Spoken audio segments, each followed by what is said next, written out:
बताई होंगी। प्लीज अगर किसी को ओवर कमिट मत कीजिए, अननेसेसरी फेक चीजें मत बताइए। मेरा सिर्फ बताने समझाने का यहाँ पे एक लॉजिक था जो मैंने आपको क्लियर।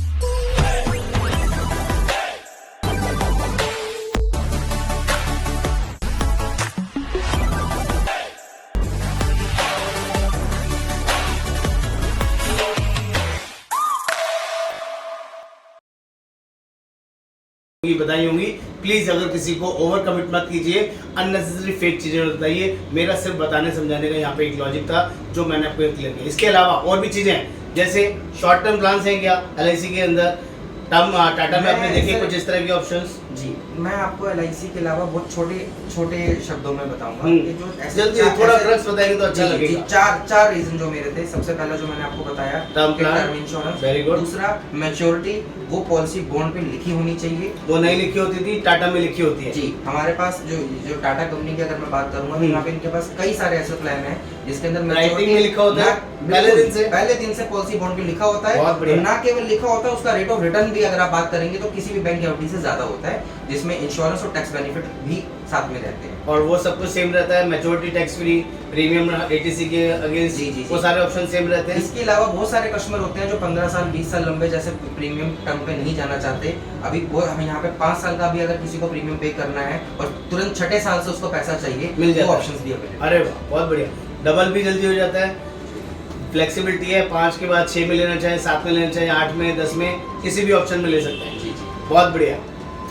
मैक्सिमम जो वर्किंग है यहाँ पर, जो आप एक तो टर्म में देख रहे हैं, एक और भी मैंने सुना है यहाँ पे टर्म प्लान भी यूलिप के साथ ऑप्शन में आया हुआ है। जो जी सर, ये मैं बताना चाहूँगा, आज का जो पढ़ा लिखा व्यक्ति है जो फाइनेंस को अच्छी से समझता है, वो जब हम कस्टमर्स के पास जाते थे वो हमें सीधा एक बात बोलते थे, हमें एंडोमेंट, मनी बैक या ट्रेडिशनल प्लान में नहीं जाना।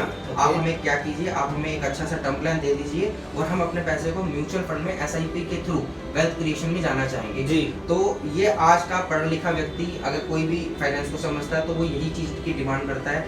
इंश्योरेंस में ना केवल एलआईसी की मैं बात करूंगा, अक्रॉस द इंडस्ट्री किसी भी इंश्योरेंस कंपनी के पास ये कॉम्बिनेशन में अवेलेबल नहीं है कि टर्म प्लान और यूलिप का कॉम्बिनेशन हो एक ही प्लान में। जी, यानी अगर हम मैं यूलिप में किसी भी कंपनी में मान लीजिए 1 लाख रुपए का प्रीमियम देता हूँ तो उसमें इंश्योरेंस का जो कंपोनेंट होता है वो टैक्स सेक्शन 80C और 1010D लेने के लिए वो केवल 10 या 12 गुना होता है बस। लेकिन ऐसा यानी कि 1 लाख का प्रीमियम देखिए आप 10 लाख 12 लाख का इंश्योरेंस कवर ले सकते हैं, इससे ज्यादा का नहीं ले सकते। जी, लेकिन इसमें क्या है, टाटा के अंदर में एक प्लान है इनका परम रक्षक, जो इंडस्ट्री का पहला यूनिट लिंक इंश्योरेंस प्लान है जो टर्म प्लान के साथ इनबिल्ट है।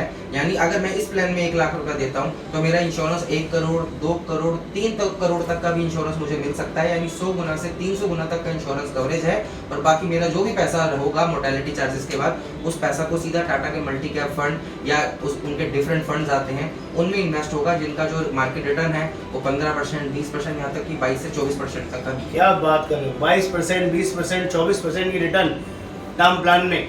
और यहाँ पर मैंने सुना है कि या तो आप मैच्योरिटी ले लो या फंड वैल्यू, जो ज्यादा होगा वो मिलेगा, कम नहीं मिलता है। सर, यहाँ तक कि जो मोर्टेलिटी चार्जेस और फंड मैनेजमेंट चार्जेस काटे जाते हैं शुरू के 10 साल तक, वो भी ब्लैक एंड व्हाइट में होते हैं।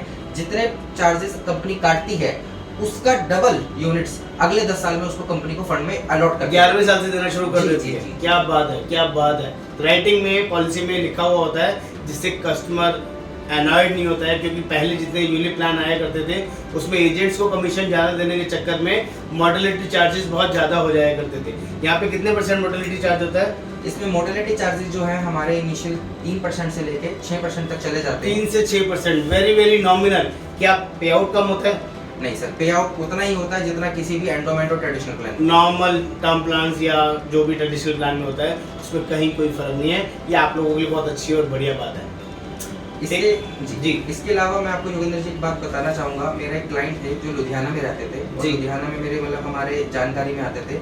उन्होंने मुझसे पॉलिसी बोला कि मुझे पॉलिसी करना है, तो अगर मैं लीगल और सही रास्ते से चलूं तो मुझे लुधियाना जाना पड़ेगा, वहां जाके प्रपोजल फॉर्म साइन करवाना पड़ेगा, और यहाँ तक कि अगर वो अमाउंट बड़ा है तो मुझे अपने किसी डीओ को भी साथ में लेके जाना पड़ेगा एमएचआर के लिए जी। अगर अदरवाइज वो दूसरे तरीके होते हैं कि यहीं बैठे बैठे जी अब साइन कर दिया, एडजस्टमेंट करके, एडजस्टमेंट जो है वो बेसिकली रॉन्ग वेज है और वो लेकिन टाटा के अंदर आपके पास कोई एरिया बाउंडेशन नहीं है। All across world। आप दिल्ली में बैठ के पटियाला, लुधियाना, पंजाब, केरल, राजस्थान, यहाँ तक कि अगर कोई आपका कस्टमर अमेरिका में भी बैठा है, यूएस में भी बैठा है, तो यहाँ से आप उसकी पॉलिसी पंच कर सकते हो। अगर उसके मेडिकल चेकअप की रिक्वायरमेंट है तो यूएस में ही हो जाएंगे, कोई चार्जेस नहीं लगेंगे। कोई चार्ज नहीं। क्या बात है, यानी कि बाउंड्रीज आर नॉट देयर। दोस्तों आप सभी को पता होगा, ये क्वेश्चन मैं पूछने वाला था। जैसे एलआईसी में एक कॉन्सेप्ट है कि आपने जिस ब्रांच से पॉलिसी ली है, आपको सर्विस ब्रांच से ही मैच्योरिटी मिलेगी।